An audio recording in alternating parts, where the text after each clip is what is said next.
ಸ್ವಲ್ಪವೇ ಸ್ವಲ್ಪ ಚೂರಿದೆ ಅನ್ನೋ ಮಟ್ಟಕ್ಕೆ ಬಂದಾಗ ಅದನ್ನು ಹಾಕಿ ಹಂಗೆ ಬಿಟ್ಬಿಡೋಣ ಅದನ್ನ. ಇದು ಇದು 3 ಹಂತದಲ್ಲಿ ಮಾಡಬೇಕಾಗುತ್ತೆ ಸರ್.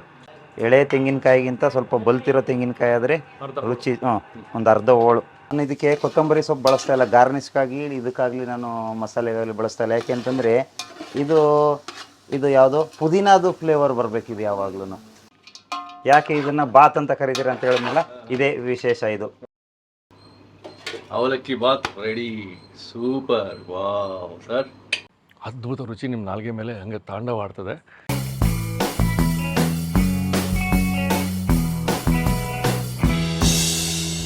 ಈ ಕಾರ್ಯಕ್ರಮದ ಪ್ರಾಯೋಜಕರು KOFನ ಸಫಲ್ ಪ್ರೀಮಿಯಂ ಸನ್ಫ್ಲವರ್ ಆಯಿಲ್.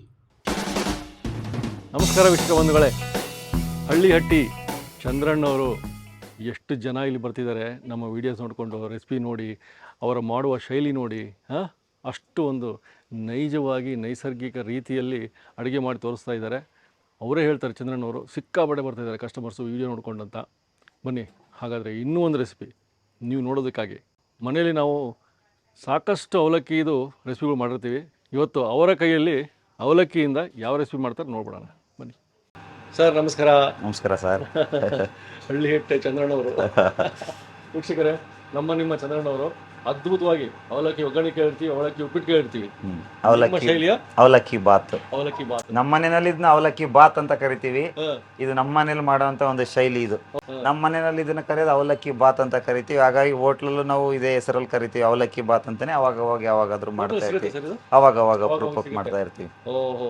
ಅವಲಕ್ಕಿ ಬಂದು ಇದೊಂದು 4 ಲೋಟ ಇದೆ. 4 ಲೋಟ ಅಂತಂದ್ರೆ ಒಂದು 6 ರಿಂದ 8 ಜನ ಇದನ್ನ ತಿನ್ಬೋದು, ಸಫಿಶಿಯೆಂಟ್ ಆಗಿ ತಿನ್ಬೋದು ಇದು. ಆಮೇಲೆ ಇದು ಅವಲಕ್ಕಿ ತುಂಬಾ ಈಸಿ ಟು ಡೈಜೆಸ್ಟ್ ಇದು. ಯಾಕೆ ಅಂತಂದ್ರೆ ಇದು ಅಕ್ಕಿ ಭತ್ತದಿಂದ ಇದನ್ನ ಅವಲಕ್ಕಿ ಮಾಡೋ ಒಂದು ಪ್ರೋಸೆಸ್ ಏನಿದೆ ಮೇಕಿಂಗು, ಅದರಲ್ಲೇ ಇದು ಒಂದ್ಸಾರಿ ಫರ್ಮೆಂಟೇಶನ್ ಆಗಿರುತ್ತೆ. ಇದು ತುಂಬಾ ರುಚಿಯಾಗೂ ಇರುತ್ತೆ, ಒಂಥರ ವಿಭಿನ್ನವಾಗಿರುತ್ತೆ. ಇದು ನೀವಂದ್ರೆ ನೀವು ವಿಭಿನ್ನ, ಅದಕ್ಕಾಗಿ ನಾವು ಮೈಸೂರಿಗೆ ಬರ್ತೀವಿ, ಹಳ್ಳಿ ಬರ್ತೀವಿ. ನಿಮ್ಮಂತವರಿಂದ ನಾವು ವಿಭಿನ್ನ ಸರ್. ನೀವು ರೆಸಿಪಿ ತೋರಿಸ್ತೀರಂತ ನೀವೇ ನಮ್ಮ ಚಾನೆಲ್ನ ಪ್ರೋಗ್ರಾಮ್ನ ಹೀರೋ. ಆದ್ರೂ ನೀವು ಡೈರೆಕ್ಟರ್ ಸರ್. ಸರ್ ನೀವಂದ್ರೆ ಈಸಿ ಟು ಡೈಜೆಸ್ಟ್ ಅಂತ. ಈಸಿ ಟು ಡೈಜೆಸ್ಟ್ ನಮ್ಮ ವೀಕ್ಷಕರು ಈಸಿ ಟು ಮೇಕ್ ಮನೆಯಲ್ಲಿ. ಹೌದು ನೋಡೋಣ ಇಂಗ್ರೀಡಿಯೆಂಟ್ಸ್. ಖಂಡಿತ ಸರ್. ಓಕೆ. ಈಗ ನೋಡಿ ಸರ್, ಈಗ ನಾನು 1 kg ಅಷ್ಟು ಅವಲಕ್ಕಿಗ ನಾವು ಮಾಡ್ತಾ ಇದ್ದೀವಿ. 4 ಲೋಟ 1 kgಗಿಂತ ಸ್ವಲ್ಪ ಕಡಿಮೆ ಬರ್ಬೋದು. 1 kg ಅಳತೆನಲ್ಲಿ ನಾವು ಮಾಡ್ತಾ ಹೋಗೋಣ. ಇದಕ್ಕೆ ಮೀಡಿಯಂ ಅವಲಕ್ಕಿ ಅಂತ ಕರಿತೀವಿ ನಾವು. ಅದ್ರ ಜೊತೆಗೆ ಸ್ವಲ್ಪ ತರಕಾರಿಗಳು, ಕ್ಯಾರೆಟ್, ಬೀನ್ಸ್ ಹಾಕ್ಬೋದು. ಅದ್ರ ಜೊತೆಗೆ ಬೇರೆ ನೋಲ್ಕೋಲ್ ಇದ್ರೆ ನೋಲ್ಕೋಲ್ ಹಾಕೋಬೋದು.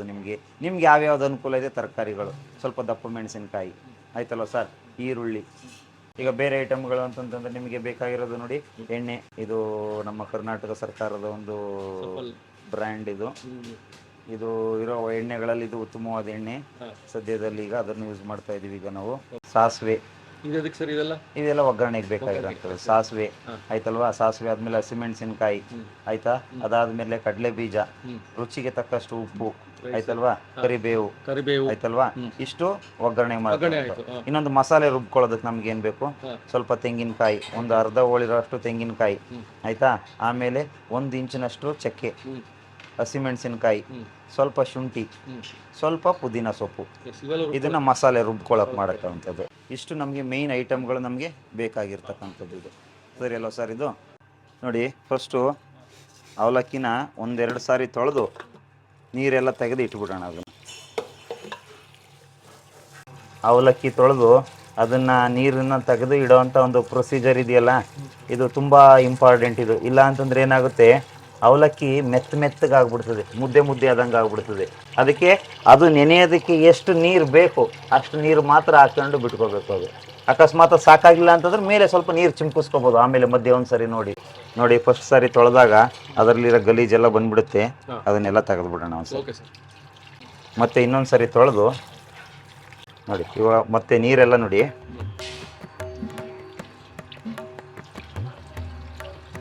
ಸ್ವಲ್ಪ ತಿಳಿ ಆಯಿತು. ಪೂರ್ಣ ಪ್ರಮಾಣದಲ್ಲಿ ನೀರನ್ನು ತೆಗೆದು ಸ್ವಲ್ಪ ಚೂರಿದೆ ಅನ್ನೋ ಮಟ್ಟಕ್ಕೆ ಬಂದಾಗ ಅದನ್ನು ಹಾಕಿ ಹಂಗೆ ಬಿಟ್ಬಿಡೋಣ. ಇದನ್ನೊಂದು 10 ನಿಮಿಷ ಬಿಟ್ಬಿಡೋಣ ಸರ್.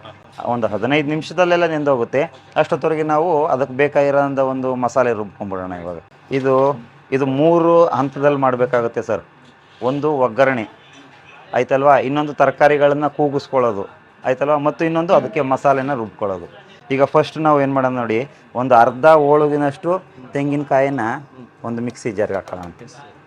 ಎಳೆ ತೆಂಗಿನಕಾಯಿಗಿಂತ ಸ್ವಲ್ಪ ಬಲ್ತಿರೋ ತೆಂಗಿನಕಾಯಿ ಆದರೆ ರುಚಿ. ಒಂದು ಅರ್ಧ ಹೋಳು. 1 kg ಇರೋದ್ರಿಂದ ನಮಗೆ 2, 4, ಒಂದು 6, 7 ಮೆಣಸಿನ್ಕಾಯಿ ಹಾಕೊಳ್ಳೋಣ ರುಬ್ಬೋದಕ್ಕೆ.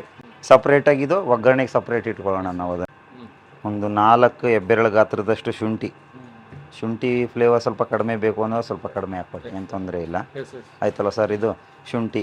ಆಮೇಲೆ ಇದು ಒಂದು ಒಳ ಮುಷ್ಟಿಯಷ್ಟು, ಒಂದು ಬೆರಳುಗಳಲ್ಲಿ ಎತ್ತುಕೊಳ್ಳೋಷ್ಟು ಒಂದಷ್ಟು ಪುದೀನ ಅಲ್ವ ಸರ್. ಇದು ಪುದೀನ ಆಯಿತು. ಇದಕ್ಕೆ 1 ಇಂಚಿನಷ್ಟು ಚಕ್ಕೆ. ಸ್ವಲ್ಪ ಫ್ಲೇವರ್ ಕಡಿಮೆ ಬೇಕು ಅಂದರೆ ಕಡಿಮೆ ಹಾಕೋದು, ನಾನು ಕಡಿಮೆನೇ ಹಾಕ್ತಾಯಿದ್ದೀನಿ. ಸ್ವಲ್ಪ ಪ್ರಮಾಣದಲ್ಲಿ ಒಂಚೂರು ಚಕ್ಕೆ. ಇಷ್ಟನ್ನು ಹಾಕ್ಕೊಂಡು ಸರ್ ಇದನ್ನು ನಾವು ಎಷ್ಟು ಪ್ರಮಾಣದಲ್ಲಿ ನೀರು ಬೇಕೋ ಅಷ್ಟು ಪ್ರಮಾಣದಲ್ಲಿ ಹಾಕ್ಕೊಂಡು ಅದನ್ನು ರುಬ್ಕೊಂಬಿಡೋಣ ಆಯ್ತಲ್ವಾ. ಜೊತೆಗೆ ಒಂಚೂರು ಅರಳುಪ್ಪನ್ನ ಸೇರಿಸ್ಕೊಂಡ್ರೆ ಇದಕ್ಕೆ ಸ್ವಲ್ಪ ರುಚಿ ಬರುತ್ತೆ ಮಸಾಲೆ ರುಬ್ಬಬೇಕಾದ್ರೆ. ಸ್ವಲ್ಪ ಹಾಂ. ಆಮೇಲೆ ಮತ್ತೆ ಅಡುಗೆ ಮಾಡ್ಬೇಕಾದ್ರೆ ಹುಷಾರಾಗಿ ನೋಡ್ಕೊಂಡು ಮಾಡಬೇಕು ಅದನ್ನು. ನಾನು ಹೇಳಿದೆ ಅಲ್ವ ಸರ್ ನಿಮಗೆ ಫಸ್ಟ್ 3 ಹಂತದಲ್ಲಿ ಮಾಡ್ಕೋಬೇಕು ಅಂತ. ತರಕಾರಿ ಸ್ವಲ್ಪ ದಪ್ಪ ಇರೋದ್ರಿಂದ ಬೇಗ ಬೇಯೋದಿಲ್ಲ ಅದು. ಹಾಗಾಗಿ ನಾವೇನು ಮಾಡೋಣ, ತರಕಾರಿನ ಸಪ್ರೇಟಾಗಿ ಕೂಗಿಸ್ಕೊಂಬಿಡೋಣ. ತರಕಾರಿಗೆ ಯೂಶ್ವಲಾಗಿ ತರಕಾರಿ ಜೊತೆ ಬಟಾಣಿಯನ್ನು ಹಾಕಿದ್ರೆ, ನೆನೆಸಿರೋ ಬಟಾಣಿನ ಹಾಕಿ ರುಚಿ ಬರುತ್ತೆ. ಬಟ್ ಇವತ್ತು ನಾನು ರೆಡಿ ಇರಲಿಲ್ಲ. ಹಾಗಾಗಿ ನಾನು ಏನು ಮಾಡ್ತಾಯಿದ್ದೀನಿ, ಅದ್ರ ಬದಲಾಗಿ ಕಡಲೆ ಬೀಜನ ಏನು ಮಾಡ್ತೀನಿ, ಒಗ್ಗರಣೆಗೆ ಹಾಕಬೇಕಾದ್ರೆ ಫಸ್ಟ್ ಅದನ್ನು ಫ್ರೈ ಮಾಡಿಕೊಂಡು ಆಮೇಲೆ ಎತ್ತಿಟ್ಕೊಂಡು ಅದನ್ನು ನಾನು ಆಮೇಲೆ ನಿಮಗೆ ತೋರಿಸ್ಕೊಡ್ತೀನಿ. ನಾನು ನಿಮಗೆ ನೀವು ಇದಕ್ಕೆ ಏನು ಮಾಡ್ಬೋದು, ಇದನ್ನು ಹುರಿದು ಬೇಕಾದರೂ ಬಾತ್ಗೆ ಹಾಕೋಬೋದು ಫ್ರೈ ಮಾಡಿ. ಅದಿಲ್ಲ ಅಂತಂದರೆ ಇದ್ರ ಜೊತೆ ಬೇಕಾದರೆ ಬಟಾಣಿನ, ನೆನೆಸಿರೋ ಬಟಾಣಿನ ತರಕಾರಿ ಜೊತೆ ಹಾಕಿ ಕೂಗಿಸ್ಕೋಬೋದು ಅಲ್ವ ಸರ್. ಒಂದು ಮಸಾಲೆ ಪದಾರ್ಥದ ಒಂದು ಸ್ಟೇಜ್ ಆಯ್ತಲ್ವ. ಈಗ ತರಕಾರಿನ ಕೂಗಿಸ್ಕೊಂಬಿಡೋಣ ಈಗ ಇನ್ನೊಂದೀಗ. ನೆಕ್ಸ್ಟು ಆಮೇಲೆ ಒಗ್ಗರಣೆಗೆ ಹಾಕೋಣ ಸರ್ ಅದು. ನೋಡಿ ಈಗ ಇಲ್ಲಿ ಸ್ವಲ್ಪ ತರಕಾರಿ ಇದೆ. ಒಂದು ಮುಷ್ಟಿಯಷ್ಟು ಕ್ಯಾರೆಟು, ಒಂದು ದೊಡ್ಡ ಮುಷ್ಟಿಯಷ್ಟು ಬೀನ್ಸ್ ಇದೆ. ಇದು ಕಟ್ ಮಾಡಿ ಇಟ್ಕೊಂಡಿರೋದು. ಇದನ್ನು ಒಂದ್ಸರಿ ತೊಳೆದ್ಬಿಟ್ಟು ಒಂದ್ಸರಿ ಕೂಗಕ್ಕೆ ಇಟ್ಬಿಡೋಣ ಇದನ್ನ ತೊಳ್ಕೊಂಬರಪ್ಪ ಇಲ್ಲಿ. ಈಗ ಇದನ್ನ ತೊಳ್ಕೊಂಡು ತಂದಿದ್ದೀವಿ. ತೊಳ್ಕೊಂಡು ತಂದ ತಕ್ಷಣ ಇದನ್ನ ಬೇಯೋಕ್ಕೂ ಮುಂಚೆ ಇದಕ್ಕೆ ಎಷ್ಟು ಬೇಕು ಅಷ್ಟು ಉಪ್ಪು, 1 ಚಮಚದಷ್ಟು ಉಪ್ಪನ್ನ ಹಾಕಿ, ಇದಕ್ಕೆ ಎಷ್ಟು ನೀರು ಬೇಕು, ಇದು ಮುಳುಗುವಷ್ಟು ನೀರನ್ನು ಹಾಕಿ ನಾವು ಇದನ್ನು ಒಂದೇ ಒಂದು ವಿಷಲ್ ಕೂಗಿಸಿ ನಾವೇನು ಮಾಡೋಣ, ಅದನ್ನು ಆಫ್ ಮಾಡಿಬಿಡೋಣ. ತರಕಾರಿ ತುಂಬ ಬೆಂದೋಗ್ಬಿಟ್ರೆ ತಿನ್ನೋದಕ್ಕಾಗಲ್ಲ. ಸ್ವಲ್ಪ ಹಾಫ್ ಬೈಲಿದ್ರೇ ಚೆಂದ ಅದು. ಹಾಗಾಗಿ 1 ಸೀಟಿ ಹೊಡೆದ ತಕ್ಷಣ ಏನು ಮಾಡೋದು, ನಾವು ವಿಷಲೇ ತೆಗೆದುಬಿಡೋಣ ನಾವು ಅದು. ಈಗ ಹಾಕೋದು 1 ಲೋಟದಷ್ಟು ನೀರು ಹಾಕ್ಕೊಂಡು ನೋಡಿ ಎಷ್ಟು ಬೇಕೋ ಅಷ್ಟೇ ನೀರೇ. ಕಡಿಮೆ ಇದ್ರೆ ಏನು ತೊಂದರೆ ಇಲ್ಲ, ತೀರಾ ಕಡಿಮೆನೇ ಇರಲಿ. ನೋಡಿ ಇವಾಗ ನಾವು ಮಸಾಲೆ ರುಬ್ಬಕ್ಕೆ ಏನು ಕೊಟ್ಟಿದ್ದೀವಿ ಸರ್, ಅದು ರುಬ್ಕೊಂಬಂದಿರೋ ಮಸಾಲೆ ಇದೆ ನೋಡಿ. ಇವಾಗ ಒಂದು ವಿಷಲ್ ಹಾಕಿ ಕೂಗಿಸ್ಕೊಂಡಿದ್ದೀವಿ. ಇದು ತುಂಬಾ ಬೆಂದಿಲ್ಲ, ಈ ಕಡೆ ಅರ್ಧನೂ ಬೆಂದಿಲ್ಲ, ಮೀಡಿಯಮ್ಮಾಗಿ ಬೆಂದಿದೆ ಇದು. ವಾಶ್ ಮಾಡಿ ಅದಕ್ಕೆಲ್ಲ ಬಾಳೆ ಎಲೆ ತಂದು ಅದನ್ನು ಒರೆಸಿ ನೀಟಾಗಿ ಹಾಕಿ ಇಡಲೇಬೇಕು ಸರ್. ಅದು ನಾಳೆಗೆ ರೆಡಿ ಇರಲೇಬೇಕು ಇದು. ನೋಡಿ ಈ ಥರ ಎಲ್ಲ ಸರ್, ಅದು ಚಿಬ್ಬಲ್ಗೆ ಏನು ಬಟ್ಟೆ ಹಾಕ್ತೀವಿ ಅದೆಲ್ಲ ತೊಳೆದು ಒಣಗಿಸ್ಬೇಕಿದು. ಪ್ರತಿದಿನ ಈ ಥರ ಒಣಗಿಸ್ಲೇಬೇಕು. ಮತ್ತೆ ಬೆಳಗ್ಗೆ ಎದ್ದು ಒಂದ್ಸರಿ ನೀರಲ್ಲಿ ತೊಳೆದು ಮತ್ತೆ ಚಿಬ್ಬಲ್ಗಳಿಗೆ ಹಾಕಬೇಕು. ಇಷ್ಟೊತ್ತಿನ ಮೇಲೆಲ್ಲ ಇದೆ ಕೆಲಸ ಇವರಿಗೆ. ಬಾಳೆ ಎಲೆ ಒರೆಸೋದು, ಮತ್ತೆ ತಟ್ಟೆ ಒರೆಸೋದು, ಹಾಕಿಡೋದು.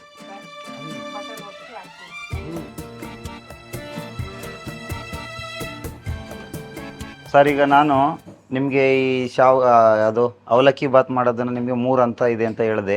ಒಂದು ಮಸಾಲೆ ರುಬ್ಕೋಬೇಕು ಅದಕ್ಕೆ ಆಯ್ತಲ್ಲ ಸರ್. ಇನ್ನೊಂದು ತರಕಾರಿಗಳನ್ನ ಕೂಗಿಸ್ಕೊಳ್ಳೋ ಅಂಥದ್ದೊಂದು. ಈಗ ನೆಕ್ಸ್ಟ್ ಇರೋದು ನಮಗೆ, ಈಗ ನೆಕ್ಸ್ಟ್ ಒಗ್ಗರಣೆ ಶುರು ಮಾಡೋಣ ಸರ್. ಈಗ ನಾವು ಹೌದು ತರಲೆ ಖುಷಿ ಶ್ರೀರತ್ನ ಇಲ್ಲೇ ಬೆಳೆದಿದ್ದವಳು. 3 ತಿಂಗಳು ಮಗು ಆಗಿದ್ದಾಗ ಹೋಟ್ಲು ಬಂದಿದ್ದವಳು. ನೋಡಿ ಸರ್, ಈಗ ಪಾತ್ರೆ ಕಾದಿದೆ. ಇದಕ್ಕೆ ಆದಷ್ಟು ಕಡಿಮೆ ಹಾಕೋಣ ಎಣ್ಣೆ. ಒಂದು 4-5 ಟೇಬಲ್ ಸ್ಪೂನಷ್ಟು ಎಣ್ಣೆ ಹಾಕೋಣ. ನೋಡಿ ಈಗ ನಾನು ಒಗ್ಗರಣೆ ಶುರು ಮಾಡೋದಕ್ಕಂತ ಮುಂಚೆ ನಾನು ಬಟಾಣಿನ ಯೂಸ್ ಮಾಡಿರೋಲ್ಲ. ಹಾಗಾಗಿ ಕಡಲೆ ಬೀಜ ಹಾಕೋದಕ್ಕೆ ಇದನ್ನು ಸ್ವಲ್ಪ ಫ್ರೈ ಮಾಡ್ಕೋತಾ ಇದ್ದೀನಿ. ಇದನ್ನು ನೋಡಿ ಆಗಿದೆ. ಇದು ಈ ಥರ ಒಂಬಣ್ಣಕ್ಕೆ ಬಂದಿದೆ. ಅವೆಲ್ಲ ಬೀಜಗಳೆಲ್ಲ ಆ ಥರ ಒಡೆದಿದೆ. ಇವಾಗ ಎತ್ಕೊಂಡ್ಬಿಡೋಣ ಸರ್ ಅದನ್ನ. ಸರ್ ನೋಡಿ ಈಗ ಅದನ್ನು ಕಡಲೆ ಬೀಜನ ಫ್ರೈ ಮಾಡಿ ಎತ್ತಿಟ್ಕೊಂಡಿದ್ದೀನಿ ಇವಾಗ. ಇವಾಗ ನಾವು ಒಗ್ಗರಣೆ ಶುರು ಮಾಡೋಣ. ಇದಕ್ಕೆ ಎಣ್ಣೆ ಕಾದಿದೆ. ಕಾದಿರೋ ಎಣ್ಣೆಗೆ 1-2 ಚಮಚದಷ್ಟು ಸಾಸಿವೆ ಹಾಕೋಣ. ಸಾಸಿವೆ ಸಿಡಿತಾ ಇದ್ದಂಗೆ ಸರ್, ಫಸ್ಟು ನಾವು ಹಸಿಮೆಣಸು ಹಾಕೋದಕ್ಕಿಂತ ಮುಂಚೆನೇ ಈರುಳ್ಳಿ ಹಾಕೊಂಡ್ಬಿಡೋಣ. ಯಾಕೆ ಅಂತಂತಂದರೆ ಈರುಳ್ಳಿ ಫಸ್ಟ್ ಹಾಕೊಂಡ್ರೆ ಈ ಹಸಿಮೆಣಸಿನ್ಕಾಯಿ ಫಸ್ಟೇ ಹಾಕಿದ್ರೆ ಏನಾಗುತ್ತೆ, ಅದರ ಕಲರು ಎಕ್ಸ್ಪ್ಲೋರ್ ಆಗಿಬಿಡುತ್ತೆ. ಇದಕ್ಕೆ 1-2 ಈರುಳ್ಳಿ ನೋಡಿ ಸರ್. ಈ ಥರ ಆದಮೇಲೆ ಸ್ವಲ್ಪ ಫ್ರೈ ಆಗ್ತಾ ಇದ್ದಂಗೆ ಸ್ವಲ್ಪ ನೋಡಿ ಇದಕ್ಕೆ ಸ್ವಲ್ಪ ಹಿಂಗೆ ಹಾಕೊಂಬಿಡೋಣ. ಹಿಂಗೆ ಆಗ್ತಾಯಿದೆ ನೋಡಿ, ಅದು ಸ್ವಲ್ಪ ಅದು ಹಾಫ್ ಫ್ರೈ ಆಗಿದೆ. ಹಾಫ್ ಫ್ರೈ ಆದ ತಕ್ಷಣ ಏನು ಮಾಡೋಣ ಸರ್, ಇದು ಹಸಿಮೆಣ್ಸಿನ್ಕಾಯಿ ಹಾಕೋಣ. ಒಂದು 5 ಮೆಣಸಿನ್ಕಾಯಿ ಇದೆ ಅಷ್ಟೇ ಇದರಲ್ಲಿ. ಹಸಿಮೆಣ್ಸಿನ್ಕಾಯಿ ಹಾಕಿದ ತಕ್ಷಣ ಸ್ವಲ್ಪ ನಿಮ್ಗೆ ಎಷ್ಟು ಬೇಕು ಅಷ್ಟು ಕರಿಬೇವು, ಸ್ವಲ್ಪ ಜಾಸ್ತಿ ಏನಾದರೂ ಹಾಕ್ಕೊಳ್ಳಿ, ಕಡಿಮೆ ಏನಾದರೂ ಹಾಕ್ಕೊಳ್ಳಿ. ನೋಡಿ ಸರ್, ಈಗ ಮೆಣಸಿನ್ಕಾಯಿ ಮತ್ತು ಕರಿಬೇವು ಕೂಡ ಸ್ವಲ್ಪ ಫ್ರೈ ಆಗಿದೆ. ಇವಾಗ ಸ್ವಲ್ಪ ಏನು ಮಾಡೋಣ ನೋಡಿ, ಈ ದಪ್ಪ ಮೆಣಸಿನ್ಕಾಯಿ ಏನಿದೆ, ಈ ದಪ್ಪ ಮೆಣಸಿನ್ಕಾಯಿನ ಕಟ್ ಮಾಡ್ಕೊಂಡಿರೋದನ್ನ ಹಾಕೋಣ.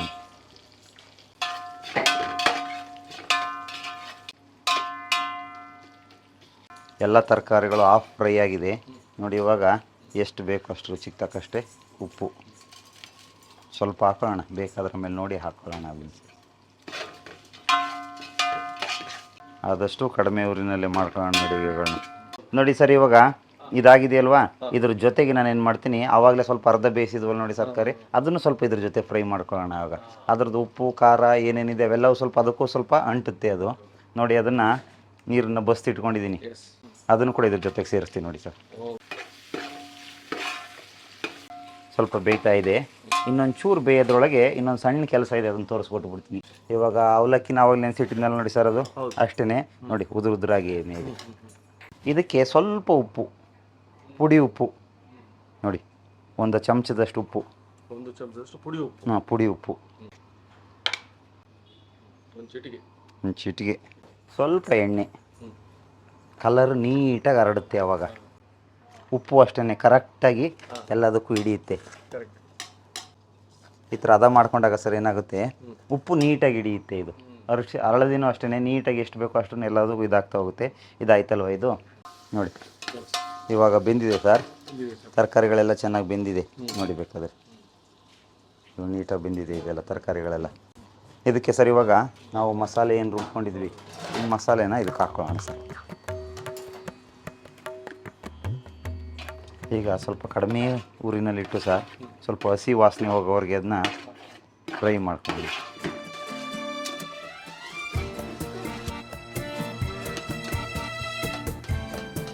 ನಾನು ಇದಕ್ಕೆ ಕೊತ್ತಂಬರಿ ಸೊಪ್ಪು ಬಳಸ್ತಾ ಇಲ್ಲ, ಗಾರ್ನಿಷ್ಗಾಗಿ ಇದಕ್ಕಾಗಲಿ ನಾನು ಮಸಾಲೆಗಾಗಲಿ ಬಳಸ್ತಾ ಇಲ್ಲ. ಯಾಕೆ ಅಂತಂದರೆ ಇದು ಯಾವುದೋ ಪುದೀನದು ಫ್ಲೇವರ್ ಬರಬೇಕಿದೆ ಯಾವಾಗಲೂ. ಯಾಕೆಂದರೆ ಅವಲಕ್ಕಿ ಉಪ್ಪಿಟ್ಟು ಇವಕ್ಕೆಲ್ಲ ಏನು ಮಾಡ್ತಾರೆ, ಅದು ಬಳಸ್ತಾರೆ ನೋಡಿ. ಇವಾಗ ಹಸಿ ವಾಸನೆ ಹೋಗ್ತಾ ಇದೆ, ತರಕಾರಿಗಳು ಕೂಡ ಅದರಲ್ಲಿರೋ ಮಸಾಲೆನ ಎಳ್ಕೊತಾ ಇದೆ. ಇವಾಗ ಉಪ್ಪು ನೋಡಿ, ಇವಾಗ ಘಮ ಪರಿಮಳ ಬರ್ತಾ ಇದೆ. ಇವಾಗ ಏನು ಮಾಡೋಣ ನಾವು, ಇದು ತಗೋತಾ ಇದ್ದೀನಿ, ಇದನ್ನು ಇದಕ್ಕೆ ಸುರ್ಕೋತಾ ಇದ್ದೀನಿ ನೋಡಿ. ಇದಕ್ಕೆ ಕಾಯಿ ತುರಿ ಬೇಕಾದರೆ ಹಾಕೋಬೋದು, ಬಟ್ ನಾನು ಅಲ್ಲಿ ರುಬ್ಬಕ್ಕೆ ಹಾಕಿರೋದ್ರಿಂದ ನಾನು ಕಾಯಿ ತುರಿನ ಇದಕ್ಕೆ ಹಾಕೋತಾ ಇಲ್ಲ ನಾನು ಇದಕ್ಕೆ. ಈಗ 99% ರೆಡಿ ಆಗಿದೆ ಸರ್. ಈಗ ಅದಕ್ಕೆ ನೋಡಿ ಸ್ವಲ್ಪ ಏನು ನಾನು ಆಗಲೇ ಫ್ರೈ ಮಾಡಿ ಇಟ್ಕೊಂಡಿದ್ದೆ, ಇದನ್ನು ಹಾಕೊಂಬೋಣ. ಯಾಕೆ ಇದನ್ನು ಬಾತ್ ಅಂತ ಕರೀತೀರ ಅಂತ ಹೇಳಿದ್ಮೇಲೆ ಇದೇ ವಿಶೇಷ ಇದು. ಯಾಕೆಂದರೆ ಮಸಾಲೆನ ನಾವು ರುಬ್ಕೊಳ್ಳೋದ್ರಿಂದ ಇದು ಮಾಮೂಲಿ ನಮಗೆ ಅವಲಕ್ಕಿ ಉಪ್ಪಿಟ್ಟು ಯಾವ ಉಡಿ ಥರ ಬರುತ್ತೆ, ಆ ಥರ ಉಡಿ ಬರಲ್ಲ.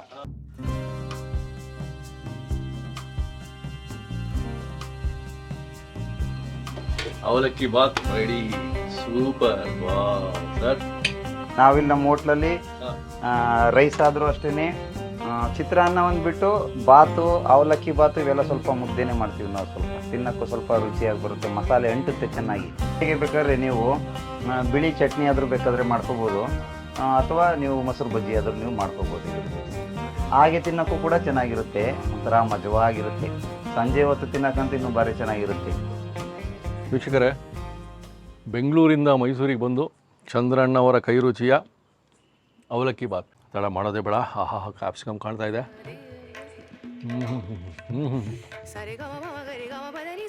ಇಂಥ ಸವಿರುಚಿನ ಸವಿಯೋದಕ್ಕೆ ನಾವು ಪುಣ್ಯ ಮಾಡಬೇಕು, ನೋಡೋದಕ್ಕೂ ನೀವು ಅದೃಷ್ಟ ಮಾಡಬೇಕು. ಆಹಾ, ಅದ್ಭುತ ರುಚಿ ನಿಮ್ಮ ನಾಲ್ಗೆ ಮೇಲೆ ಹಂಗೆ ತಾಂಡವಾಡ್ತದೆ. ಇಂಥ ರುಚಿ ನಿಮ್ಮ ಮೇಲೆ ಮಾಡ್ಕೊಂಡು ನಮಗೆ ಕಾಮೆಂಟ್ಸ್ ಹಾಕಿ ಕಾಯ್ತಾ ಇರ್ತೀನಿ. ಸಬ್ಸ್ಕ್ರೈಬ್ ಮಾಡಿ, ನಾನು ಇದನ್ನು ತಿಂದು ಮುಗಿಸ್ತೀನಿ. ಲೈಕ್ ಮಾಡಿ, ಶೇರ್ ಮಾಡಿ, ಸಬ್ಸ್ಕ್ರೈಬ್ ಮಾಡಿ. ಇಂಥದ್ದೇ ರೆಸಿಪಿಗಳು ಚಂದ್ರಣ್ಣ ಅವ್ರದ್ದು. ಉತ್ತರ ಕರ್ನಾಟಕದ್ದು ಅವಲಕ್ಕಿ ಒಗ್ಗರಣೆ, ಈ ಕಡೆಗೆ ಅವಲಕ್ಕಿ ಉಪ್ಪಿಟ್ಟು, ಇದು ಅವಲಕ್ಕಿ ಬಾತ್. ಯಾಕಂದರೆ ಇದು ವಿಶೇಷವಾದ ವಿಭಿನ್ನವಾದ ಒಂದು ತಿನಿಸು. ಇದನ್ನು ನೀವು ಸವಿಬೇಕಂದ್ರೆ ಮನೆ ಮಾಡಿಕೊಂಡು ಕಾಮೆಂಟ್ಸ್ ಹಾಕಿ, ಲೈಕ್ ಮಾಡಿ, ಶೇರ್ ಮಾಡಿ, ಸಬ್ಸ್ಕ್ರೈಬ್ ಮಾಡೋದು ಮರಿಬೇಡಿ. ಮುಂದಿನ ಸಂಚಿಕೆ ಮತ್ತೆ ಸಿಗೋಣ. ನಮಸ್ಕಾರ.